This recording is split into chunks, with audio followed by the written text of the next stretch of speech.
ক্ষমতাচ্যুত আওয়ামী লীগ সরকারের সময় রাষ্ট্রের সর্বোচ্চ পর্যায়ের উৎসাহ আর সমর্থনে ব্যাংক থেকে টাকা চুরির ঘটনা ঘটেছিল বলে মন্তব্য করেছেন পররাষ্ট্র উপদেষ্টা তৌহিদ হোসেন। বুধবার পররাষ্ট্র মন্ত্রণালয়ে এক অনুষ্ঠানে তিনি বলেন, দুর্নীতি একেবারে সম্পূর্ণ বন্ধ করা খুবই কঠিন। ব্যাংকগুলো থেকে যে টাকা চুরি হয়েছে এটা কিন্তু ঘটনাক্রমে হয়নি, এটা সর্বোচ্চ জায়গা থেকে উৎসাহের কারণেই কিন্তু পেরেছে।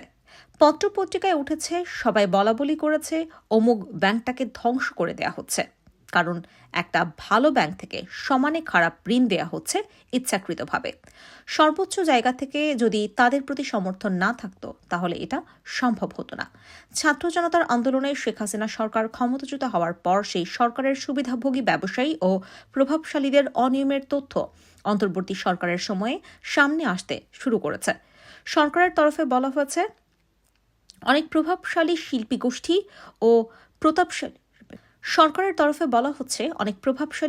গোষ্ঠী ও প্রতাপশালী ব্যবসায়ী ব্যাংকের পর্ষদের নিয়ন্ত্রণ নিয়ে সেসব ব্যাংক থেকে কোটি কোটি টাকা বের করে নিয়েছেন। তারা ব্যাংকের সেই টাকা বিদেশে পাচার করেছেন। গভর্নর আহসান এইচ মনজুর বলছেন, আগের সরকারের সময়ে $17 বিলিয়ন আত্মসাৎ করা হয়েছে। 3টি বিদেশি নিরীক্ষক কোম্পানিকে ওই ব্যাংক ডাকাতির তদন্তের দায়িত্ব দেওয়ার কথাও বলেছেন তিনি।